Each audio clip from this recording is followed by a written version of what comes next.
Rachana Rincy Prince and Wasim Akram. Sreekutty, ഇങ്ങനെ എപ്പോഴും ഫോണിൽ നോക്കിയിരുന്ന എനിക്ക് എന്തെങ്കിലും അസുഖം വരും. മാത്രമല്ല ടിവിയിലും പത്രങ്ങളിലൊക്കെ ഓരോരോ വാർത്തകളൊക്കെ കേൾക്കുമ്പോൾ ഉള്ളിലൊരാളല്ല. നീ ഏത് സമയം ഫോൺ പിടിച്ചുകൊണ്ടിരിക്കുന്ന കാണുമ്പോൾ എനിക്ക് പേടിയാവുന്നുണ്ട്. ഉള്ളിലുള്ള ആദിയോട് അമ്മ ഇത് പറയുമ്പോൾ ഒരു പുച്ഛം കലർന്ന ചിരിയായിരുന്നു അനുശ്രീയുടെ മുഖത്ത്. അമ്മ ഇത് ഏത് കാലത്തെ ജീവിക്കുന്നത്? എന്നെ സൂക്ഷിക്കാൻ എനിക്കറിയാം. ഫോണെടുത്ത് അല്പം മാറ്റിവെച്ച് അമ്മയുടെ അരികിലേക്ക് വന്ന് അല്പം ദേഷ്യത്തിൽ തന്നെ ആ മുഖത്ത് നോക്കി അല്പം പുച്ഛത്തോടെ തന്നെ അവൾ അത് പറഞ്ഞു. ഈ ഫോൺ നോക്കിക്കൊണ്ടിരുന്ന ഉടനെ അങ്ങ് വാർത്തയിലും ടിവിയിലെല്ലാം ഉടനെ നിറഞ്ഞിക്കാൻ പോവാണോ? അമ്മയ്ക്ക് ഇത് എന്തറിയാം?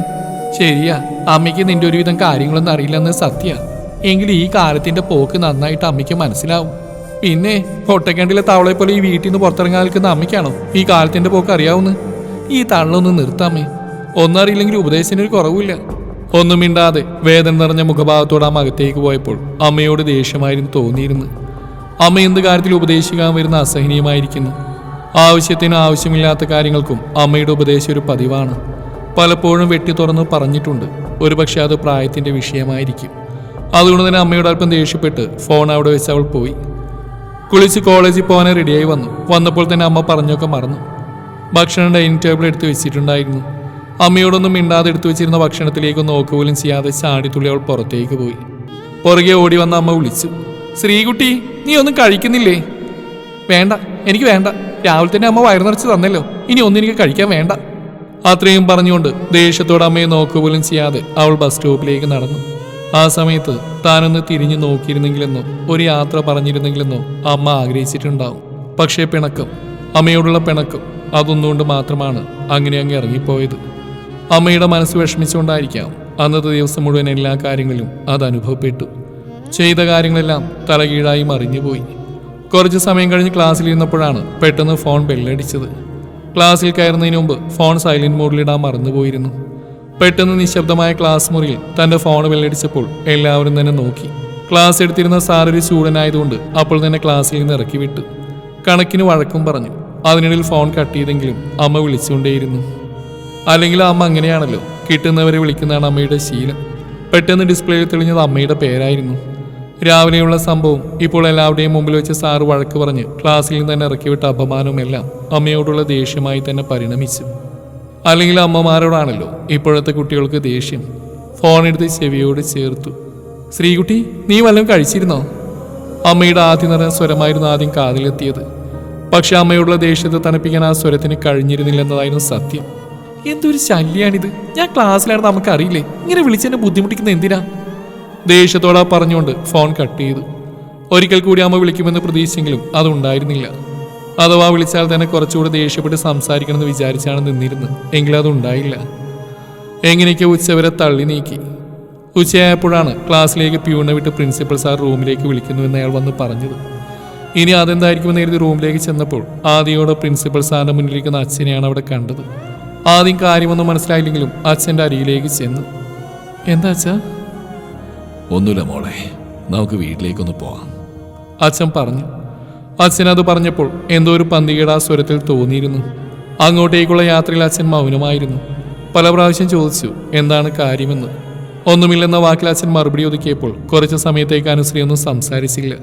വീടിന്റെ മുറ്റത്തേക്ക് കയറുമ്പോൾ കുറെ ആളുകൾ അവിടെ ഇവിടെയായി നിൽക്കുന്നത് കാണാമായിരുന്നു. പെട്ടെന്ന് മനസ്സിലേക്ക് ഓടി വന്ന് മുത്തശ്ശിയുടെ മുഖമായിരുന്നു. മുത്തശ്ശി വയ്യാതെ കിടക്കാൻ തുടങ്ങിയിട്ട് 3 മാസത്തോളമായി. മുത്തശ്ശിക്ക് എന്തെങ്കിലും സംഭവിച്ചെന്ന് കരുതി അവൾ ആദ്യയോട് അകത്തേക്ക് ചെന്നപ്പോൾ അല്പം മാറി അവിടെ ഇരുന്ന് കരയുന്ന അനിയന്റെ മുഖമാണ് ആദ്യം കൺമുമ്പിൽ തെളിഞ്ഞത്. ചേച്ചി, നമ്മുടെ അമ്മ! അതും പറഞ്ഞുകൊണ്ട് അവൻ ഓടി വന്ന് കെട്ടിപ്പിടിച്ച് കരയുമ്പോൾ കാര്യമറിയാതെ അവൾ അവിടേക്ക് നോക്കിയത് അമ്മയെ തന്നെയായിരുന്നു. ചെറിയൊരു നെഞ്ചുവേദന വന്നതാ, ആശുപത്രി കൊണ്ടുപോകുന്ന വഴി വെച്ച് തന്നെ പോയി. കുറച്ചു കഴിഞ്ഞ് ആശുപത്രിയിൽ നിന്ന് കൊണ്ടുവരും, ആരോ പറയുന്നു കേട്ടു. അപ്പോഴേക്കെന്റെ ചെവിയിലൂടെ ഒരു വല്ലാത്ത ശബ്ദം മാത്രമായി അത് മാറിയിരുന്നു. ഈശ്വര, അമ്മേനില്ല.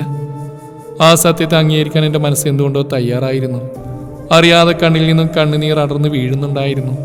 കുറച്ച് സമയങ്ങൾക്ക് ശേഷം പേടിപ്പെടുത്തുന്ന അലമുറ ശബ്ദമുണ്ടാക്കിക്കൊണ്ട് ആംബുലൻസ് വീടിൻ്റെ മുമ്പിൽ വന്ന് നിർത്തുമ്പോൾ അമ്മയുടെ ചേതനയേറ്റ ശരീരം അവിടെ അതിൽ നിന്നും പുറത്തേക്ക് ഇറക്കിയപ്പോൾ ഒരു വല്ലാത്ത വേദന തന്നെ വലയം ചെയ്യുന്നുണ്ടായിരുന്നു. അവസാന നിമിഷത്തിൽ അമ്മ സംസാരിച്ചപ്പോൾ പോലും ഒന്ന് സ്നേഹത്തോടെ സംസാരിക്കാൻ തനിക്ക് കഴിഞ്ഞിരുന്നില്ല. ഇനിയൊരിക്കലും തന്നെ ഉപദേശിക്കാനോ വിളിച്ച് ശല്യം ചെയ്യാനോ അമ്മയുണ്ടാവില്ലെന്ന് ആ നിമിഷത്തിൽ താൻ അറിഞ്ഞിരുന്നില്ല. വല്ലാത്ത വേദനയായിരുന്നു ആ സമയം ഹൃദയത്തിൽ തോന്നിയിരുന്നത്. എല്ലാ ദിവസവും അമ്മയോട് വഴക്കുണ്ടാക്കി തന്നെയായിരുന്നു പോയിരുന്നത്.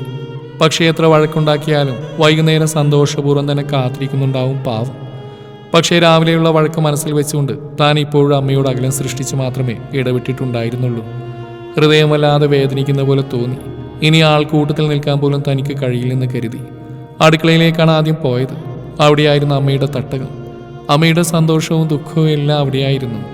അവിടെയുള്ള പാത്രങ്ങൾക്കും എന്തിന് ചുമരുകൾക്ക് പോലും അറിയാം അമ്മയുടെ വേദനകളെപ്പറ്റി, കൊച്ചു കൊച്ചു സന്തോഷങ്ങളെപ്പറ്റി. അടുക്കളയിലേക്ക് ചെന്നപ്പോഴേക്കും കണ്ണുനീർ വല്ലാതെ വരുന്നുണ്ടായിരുന്നു. അവിടെ ആദ്യം കണ്ണിൽപ്പെട്ടത് അരിയാലിൻ്റെ മുകളിൽ എടുത്തു വെച്ചിരുന്ന 2 ഇഡ്ഡലിയും അതിനു മുകളിൽ ഒഴിച്ചിരിക്കുന്ന ചമ്മന്തിയുമായിരുന്നു. ചമ്മന്തി ഇഡ്ഡലി വല്ലാതെ വരണ്ടിരിക്കുന്നു. അത് കാണുമ്പോൾ തന്നെ അറിയാം അമ്മ രാവിലെ ഒന്നും കഴിച്ചു കാണില്ല. ഞാൻ രാവിലെ കഴിക്കാതെ പോയതുകൊണ്ട് ഒരിക്കലും അമ്മയ്ക്ക് സമാധാനപൂർവ്വം ഭക്ഷണം കഴിക്കാൻ കഴിഞ്ഞിരുന്നില്ല. അമ്മ കഴിക്കാനായി എടുത്തു വെച്ചതായിരിക്കും ഇത്. അതിനു മുന്നേ ആയിരുന്നിരിക്കാം അമ്മ തന്നെ വിളിച്ച് കഴിച്ചോ എന്ന് തിരക്കിയത്. ഇനി ഒരിക്കലും ആ അമ്മയുടെ സ്നേഹവാത്സല്യങ്ങൾ തന്നെ തേടിയെത്തില്ലെന്ന് ഓർത്തപ്പോൾ വല്ലാതെ ഹൃദയം വേദനിക്കുന്ന അനുശ്രീ അറിഞ്ഞു. പോയ അവസരങ്ങളൊക്കെ ഒന്ന് തിരികെ വന്നിരുന്നെങ്കിൽ അമ്മയെ ഒന്നുകൂടി സ്നേഹിക്കുമായിരുന്നു എന്ന് അവൾ ചിന്തിച്ചു പോയിരുന്നു. വേണമെങ്കിൽ രാവിലത്തെ സംഭവം ഈസിയായി കൈകാര്യം ചെയ്യാമായിരുന്നു. അമ്മക്കുട്ടിക്ക് എന്തറിയാമെന്ന് ചോദിച്ച് ചിരിയോടെ കവിളിൽ ഒരു ഉമ്മ വെച്ചിട്ട് ഓടിപ്പോയി ഒരുങ്ങി വരാമായിരുന്നു. അപ്പോൾ ഒരു പക്ഷെ അമ്മയ്ക്ക് മനസ്സ് വേദനിക്കില്ലായിരുന്നു. ഭക്ഷണം എടുത്തു വെച്ച് വിളിച്ചപ്പോൾ അമ്മ എന്തെങ്കിലും പറഞ്ഞുവെന്ന് പറഞ്ഞ് ഞാൻ ഇവിടുന്ന് ഭക്ഷണം കഴിക്കാതിരിക്കുമെന്ന് കരുതിയെങ്കിൽ അമ്മയ്ക്ക് തെറ്റിയെന്ന് പറഞ്ഞ് അമ്മയോട് തമാശയ്ക്ക് വഴക്കുണ്ടാക്കാമായിരുന്നു. അങ്ങനെയായിരുന്നെങ്കിൽ അമ്മയെ അത് ചിരിയോടെ എടുക്കുമായിരുന്നു. ഫോൺ വിളിച്ച സമയത്ത് സാറിന് വഴക്ക് പറഞ്ഞു അമ്മേ, ഞാൻ തിരിച്ചു വിളിക്കാമെന്ന് പറഞ്ഞ് ഫോൺ കട്ട് ചെയ്യാമായിരുന്നു. ഇല്ല, ഇനിയില്ല. ഇന്നലകളൊന്നും തിരികെ വരില്ല. അതൊക്കെ തൻ്റെ തെറ്റ് തന്നെയായിരുന്നു. കണ്ണുള്ളപ്പോൾ നമുക്കൊരിക്കലും കണ്ണിൻ്റെ പ്രാധാന്യം മനസ്സിലാക്കാൻ കഴിയില്ലല്ലോ. അമ്മ ഒരു നന്മ തന്നെയാണ്.